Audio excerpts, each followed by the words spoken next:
Damn, it feels good to be a Texan. Damn, it feels good to be a Texan. I would say, man, it feels good to be a Texan. That's true too. But also, damn, it feels good to be a Texan. How about them Texans, people? I mean, not too bad for a bye week for the Chargers, right? Damn, it feels good to be a Texan. All right. Oh, CJ Stroud is not him. He's not that dude. Oh. Then CJ Stroud shows, hey, you know what? I'm still a good quarterback. All right. Watch what you're saying. Damn, it feels good to be a Texan. Um, Justin Herbert, you know, throws 3 picks throughout the whole season. Throws 4 against the Houston Texans. Damn, it feels good to be a Texan. Justin Herbert was the upside down version of Al Bundy. Al Bundy, 4 touchdowns, 1 game. Justin Herbert, 4 interceptions, 1 game against the Texans defense. Damn, it feels good to be a Texan. All right. CJ Stroud, mishandled the hike. Had to pick up the loose ball, scrambling, running, throws the ball. Completed the pass. Big time play. That changed the game right there. Damn, it feels good to be a Texan. Man, Joe Mixon. Don't do it to him, Joe. Joe Mixon with the stiff arm. Get out my way. Damn, it feels good to be a Texan. Man. Somebody tried to say, I don't know why the Texans are all happy and blah, blah, blah. You're going to be playing the Kansas City Chiefs. Damn, it feels good to be a Texan. So let me tell you something about it. Oh, also, Rex Ryan. Rex Ryan. I got no problem with people if you pick the Chargers against the Texans. I mean, of course, as a Texans fan, not going to lie to you, I believe the Chargers had a chance. But I didn't want them to win. I didn't think they was going to win, but I believe they had a chance. The Chargers, that's not a scrub team. That's a Jim Harbaugh coach team. They had a top 5 defense in the league. All right, they got offensive weapons. You got Justin Herbert at quarterback. He is a good quarterback. He had a terrible day at the office. All right, and that's one of those things. If so Justin Herbert finished with 23 touchdowns, 7 interceptions for the whole year. But unfortunately, interceptions 4, 5, 6, and 7 came in 1 game, a playoff game. That timing is everything. You know what I'm saying? Had that dude threw 1 interception for their first 7 games of the season and then throw any more after 7 games, and we'll be like, oh man, that's phenomenal. But not gonna. Hey, he had a good season and he's gonna be better next year. But we talking about this year. Hey, you know what? If you want to come for the Texans for revenge, we welcome it. Do that. We expect that. But I'm gonna tell you, no matter what, damn, it feels good to be a Texan. All right. So we're gonna bask in the ambiance of this victory. You know what I'm saying? We're not focusing on Kansas City as of, well, today's Monday, so I'm pretty sure they are focusing on it. But what was the game? Saturday? Yeah, it's been a busy week for me. But Saturday and Sunday, hey, we're basking in the ambiance of our victory because in life, you must celebrate your victories as much as you dwell in your losses. You must celebrate in your victories as much as you dwell in your losses. Because had the Texans lost that game, all right, had they been on the flip side of that, man, Texas suck, get rid of the team, blah, blah, blah, and all that. You know what I'm saying? So, hey, we know what Kansas City brings. So you celebrate your wins, all right? And win, lose, or draw against Kansas City, damn, it feels good to be a Texan. Feels good to be alive. Praise God. Praise Jesus, man. But listen, celebrate your victories. God don't want you just dwelling in your losses. All right? Because every victory you get is a blessing. You think God don't want you to celebrate your blessings? I don't know the scripture word for word, and I don't know which verse to go tell you to go to and stuff like that. But my understanding of God and based on years of going to church. I'm no expert. I'm not going to pretend I'm an expert. But the thing about it is, celebrate your wins. Forget the whole act like you've been there and stuff. Don't pay. The people who saying that, they're not the ones winning at that moment. So you celebrate your victory. Because see, you got a lot of people who are haters and when you win, they don't want to see you celebrate. They think it's wrong for you to celebrate. Okay? See, that's a hater. All right? Now, you're going to have people who just didn't think that you was going to win. Just because somebody didn't think you was going to win, that doesn't mean they're a hater. It depends on the relationship you have with that person. All right? But that's why I say I got no problem with people picking the Chargers. But if you pick the Chargers and trying to tell Texans fans, act like you won the first round before, whatever, you're being a hater. So just turn your TV off. Turn his TV off. Turn his TV off. Or turn her TV off. Turn her TV off. Turn the TV off. All right? But anyways, hit like and subscribe before you do that, because damn, it feels good to be a Texan. All right? Man, CJ, like that game, hey, man, like that game there, man, like I'm not going to lie. I started to have flashbacks to when the Texans, was that when we played the Chiefs that year? I think they had Alex Smith. The Texans was supposed to have won that game. They was in Houston, first round. It was on a Saturday afternoon. You know, normally we get the Saturday afternoon or Saturday evening game for the playoffs, you know. And I think we lost 30-3, and we didn't score 3 points until we was down 30-0. It was terrible, man. Like, it was starting to feel like those type of vibes. It's like, oh boy, they're getting to CJ and all that. But the Texans, hey, they stepped up. They did their thing. Shout out to head coach DeMeco Ryans. Did the doggone thing, man.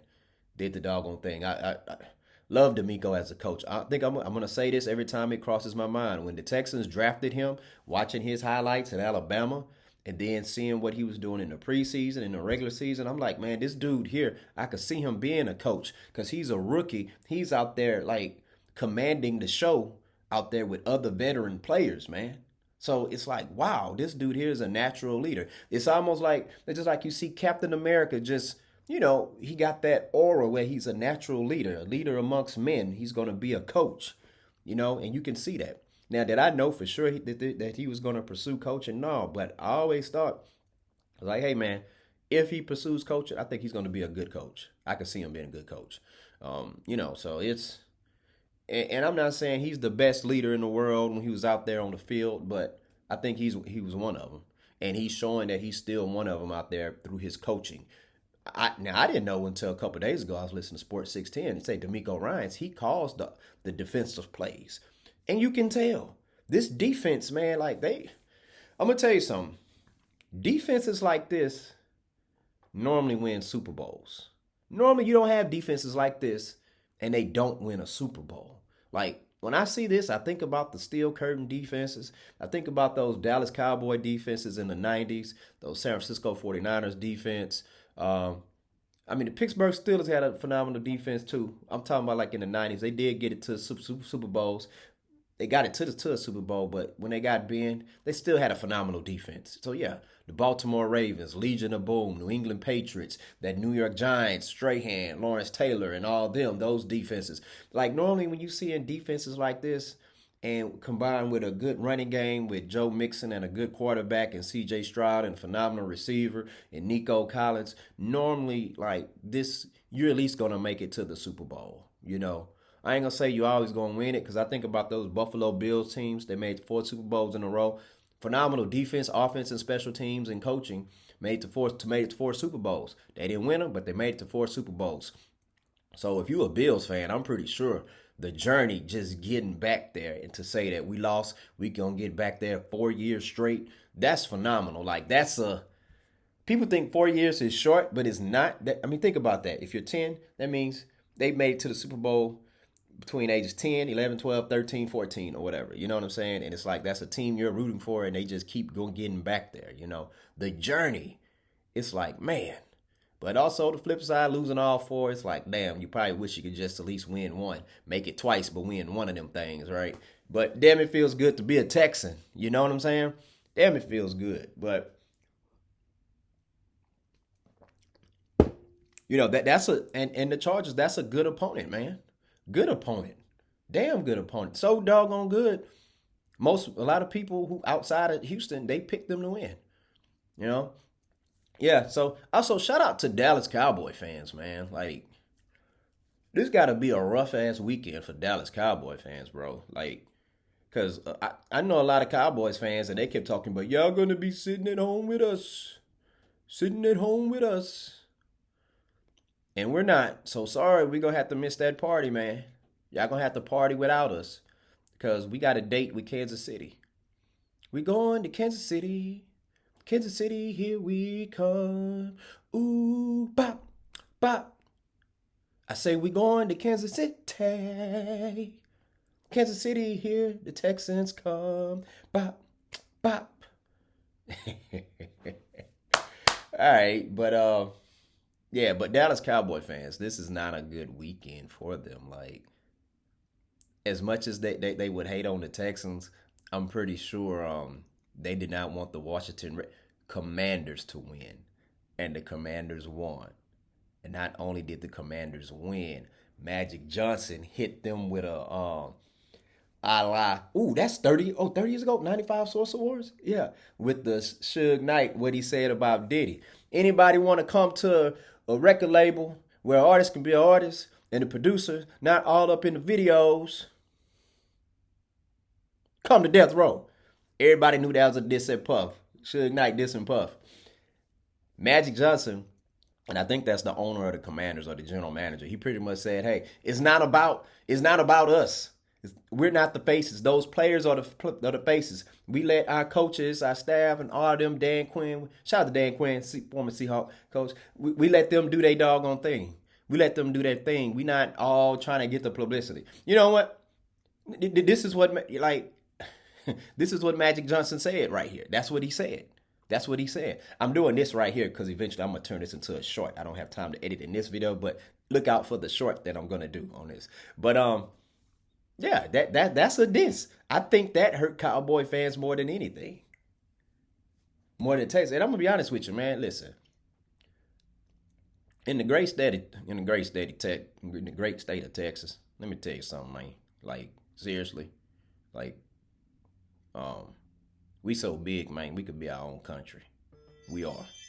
But there's a divide, Texans fan and Cowboy fans. Not everybody's divisive on it, but, you know, hey. But all the hating, man, listen, you know. And I know a lot of it's mostly fun and games. It's cool to go back and forth because we probably say the same thing about them. But, man, like, got to show that support. Because I'm not going to lie, as a Texans fan, we feel like the Cowboys a little brother. Well, now more just brothers, not just like a little brother. Because it's like the Texans, we've been in existence for at least 20 years now. But, hey, I don't mind seeing the Cowboys do good. I don't even hate on the Cowboys. It's certain people who are Cowboy fans. It's like, you're the bad apple. But hey, man, chill with the hating. I mean, if you're seriously hating Texans, come on, man. Because let me tell you something. Let me tell you something. Come here. You live in Texas. You are a Texan. All right? You are a Texan. You are a Texan. Your driver's license, your ID say Texas. You are a Texan. All right? So when you diss the Texans, you're dissing yourself. You're dissing yourself, man. You're dissing yourself, boy. You're dissing yourself, girl. Why I'm talking like that? But anyways, damn, it feels good to be a Texan, man. But yeah, man. Like this has been a tough season, man. C.J. Stroud, man. Shout out to that young man. He showed some resilience. It's been a long year for him. It hadn't been sunshine and rainbows like it was last year. Well, everything wasn't sunshine and rainbows, but you know. But man, damn, it feels good to be a Texan, man. Man. Because had they lost that game, yeah, they would have been all on him. All on him, you know. But yeah, going up against Patrick Mahomes next week. Yeah. DeAndre Hopkins is over there. Man, D-Hop should have came back as a Texan, but I get it. I mean, but Bill O'Brien's not over here anymore. But you know what? Hey, man, ride this momentum out. Y'all know enough. I mean, to be honest with you, the Texans, I don't think really watching film is going to help them against the Chiefs. Y'all know a lot about the Chiefs. Y'all just got to execute y'all plan, and you got to do your thing. You got to do your thing. Not saying you wasn't trying to do your thing before, but yeah. When they played this year, it was a competitive game. Chiefs won though. And Patrick Mahomes, man, like that dude, like I'm gonna tell you something. That I'll talk about Patrick Mahomes in another video. But right now, damn, it feels good to be a Texan. Took care of business against the Chargers. So whether you're a Texans fan or not, let me know what you thought about the Texans' performance against the Chargers. What would you rate it? Scale of 1 to 10. I'm gonna give it a 9.5, man. I'm not go well. I'm gonna give it a 9.5, man. 9.5. Because if I give it a 10, that means it was the perfect performance. It wasn't perfect. So, like, perfect is when the Seahawks smashed up on them Broncos in the Super Bowl, or when the Ravens smashed up on the Giants in that Super Bowl, right? So, but anyways, let me know what y'all think. And remember, you like movies, you like sports. That means you like me. So go ahead and hit that like and subscribe button. Student of the Game Podcast. Peace out.